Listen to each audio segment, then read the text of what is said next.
جب 9 محرم کو ابن سعد نے امام حسین سے کہا کہ جنگ کرو اگر یزید کی بیعت نہیں کرنی، تو امام حسین نے فرمایا ایک رات کی مہلت دے دو، ایک رات کی مہلت دے دو۔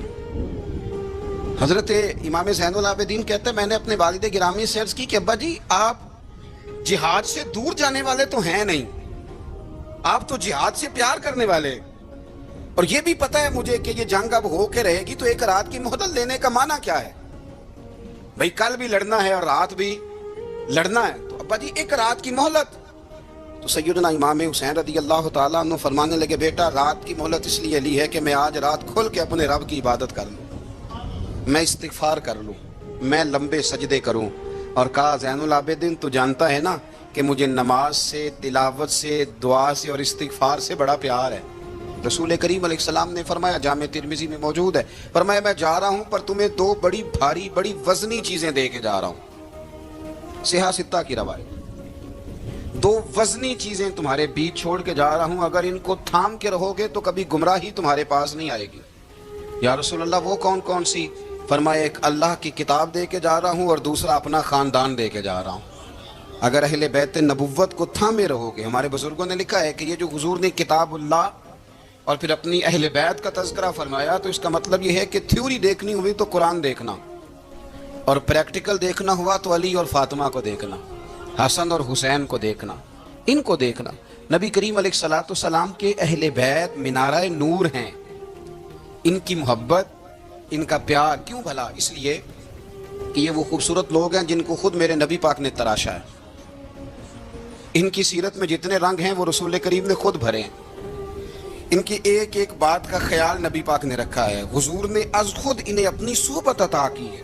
زیادہ دور نہیں تھا سیدہ فاطمہ کا گھر، مسجد نبوی کے ساتھ تھا، اللہ کے رسول دن میں 2 دفعہ جایا کرتے تھے، پھر بھی کبھی کبھی فرماتے فاطمہ میرا دل کرتا ہے آج میں رات تیرے گھر میں قیام کروں، تو سیدہ فاطمہ الزہرا فرماتی ہیں کہ آمنہ کے لال اس طرح بھی میرے گھر میں قیام کرتے تھے کہ حضور چارپائی پہ لیٹتے تھے تو ایک کندھے پہ امام حسن کا سر ہوتا تھا اور دوسرے پہ امام حسین کا سر اقدس ہوتا تھا، اور فرماتی ہیں رات کو کبھی حسنین کریمین دودھ مانگتے تو میں اٹھتی دودھ دینے کے لیے، تو حضور فرماتے لیٹ جاؤ آج میرے ساتھ سوئے ہیں تو دودھ بھی میں ہی پلاؤں گا، تو محبوب اٹھتے ان کے لیے دودھ لاتے برتن سے نکال کے، حضور نے انہیں وقت دیا اور پھر ان کی چھوٹی چھوٹی چیزوں کا خیال رکھا، صحیح بخاری میں موجود ہے، تربیت پر توجہ دی۔ امام حسین تشریف لائے، ابھی عمر مبارک 7 سال کے قریب تھی، مسجد نبوی میں صدقے کی کھجوروں کا ڈھیر لگا ہوا تھا، چھوٹا بچہ جو ہوتا ہے نابالغ اس پر شریعت کے احکامات نہیں آتے، صدقے کی کھجوروں کا ڈھیر تھا مسجد نبوی میں، یہ تربیت ہے، یہ ٹریننگ ہے جو اللہ کے محبوب نے خود انہیں عطا فرمائی۔ صدقے کی کھجوروں کا ڈھیر تھا، امام حسین حضور کے ساتھ آئے تو امام علی مقام نے ایک کھجور اٹھا کے منہ میں رکھ لی، شارحین نے لکھا ہے لگتا یہ ہے کہ کئی دنوں کی بھوک تھی، کیونکہ یہ فاقہ اہل بیت کا بڑا محبوب ہے، مجبور نہیں تھے، وہ تو خزانوں کے مالک تھے، پر غریبوں سے محبت کی وجہ سے فاقے کیا کرتے تھے، یہ ان کی پسند ہے فاقہ کرنا، تو ایک کھجور امام علی مقام نے رکھ لی تو اللہ کے رسول نے گلے میں انگلی ڈال کے نکال دی، تو فرمایا حسین یہ صدقہ ہے، یہ میری اہل بیت کے لیے درست نہیں ہے۔ حضور نے خود تربیت کی، اور پھر سیدہ فاطمہ الزہرا نے نا اپنے بچوں کو تراشا، ان پر محنت کی۔ میں اکثر گزارش کرتا ہوں دوستوں سے، میں کہتا ہوں کربلا کا واقعہ کوئی حادثاتی نہیں ہے، اس کے پیچھے پوری ایک لاجک ہے، اس کے پیچھے پورا ایک فلسفہ ہے۔ ایسے ہی کوئی آدمی 3 دن بھوکا پیاسا رہ سکتا ہے؟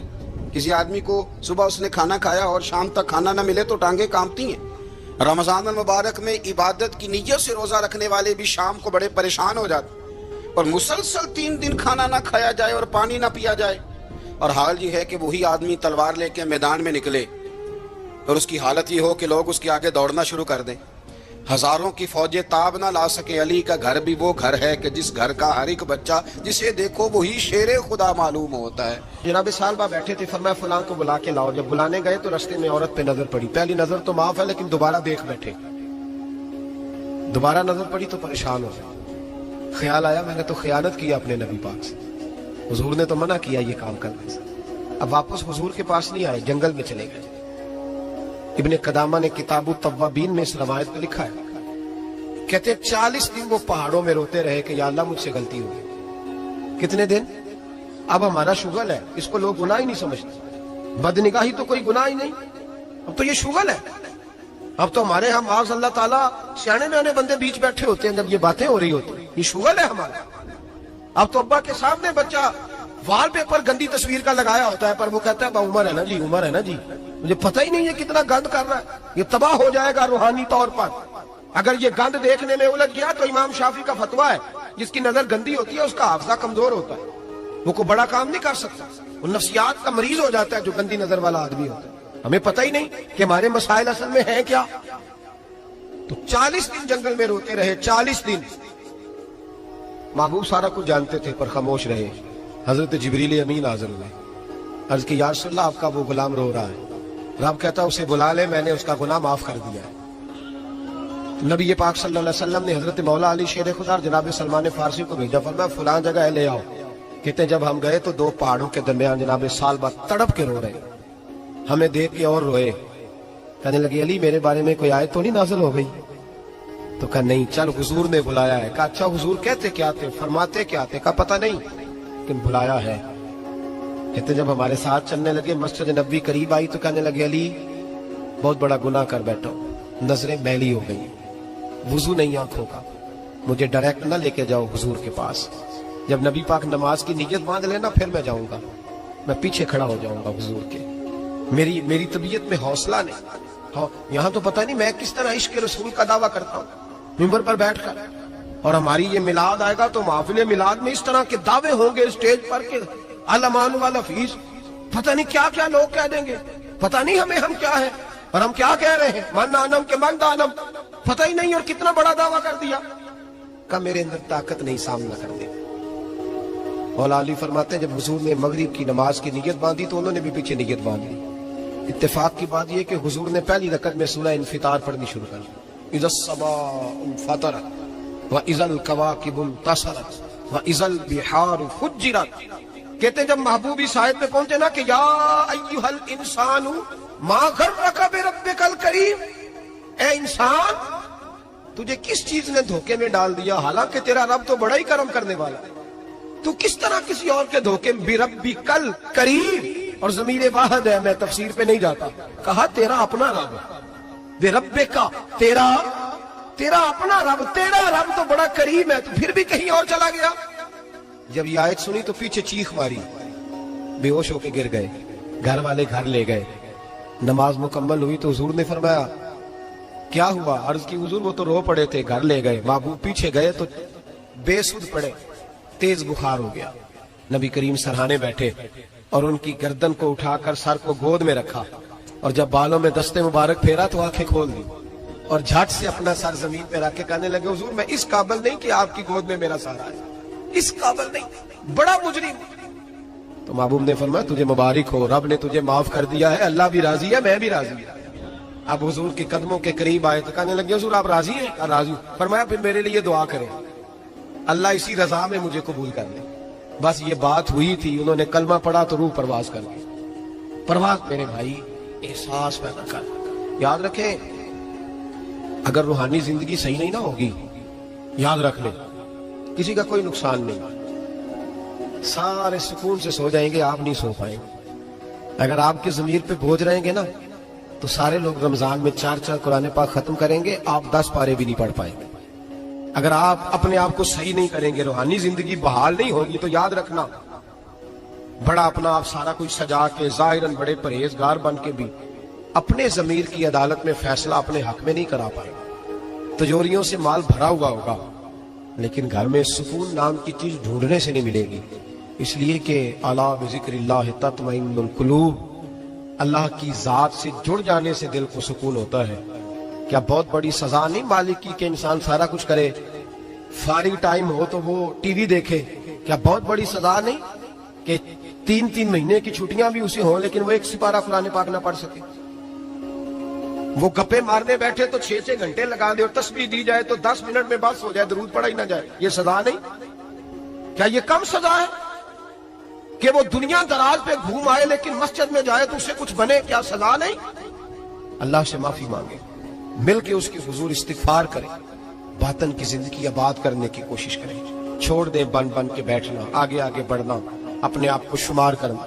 ہم تو میلاد کی جلسوں میں بھی بڑی کرسی تلاش کرتے ہیں، ہم تو دینی محفلوں میں بھی کوشش کرتے ہیں کوئی ہمارا نام لے کے صحیح نام لے کے پکارے. کوئی میں میاں چنو میں تھا کل مغرب میں تو ایک صاحب کہنے لگے ولی کامل.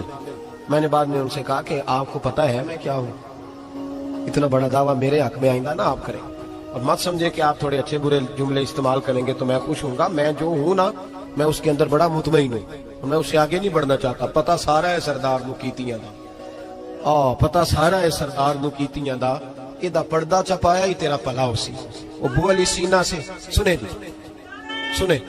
بو علی سینہ سے کسی نے کہا تھا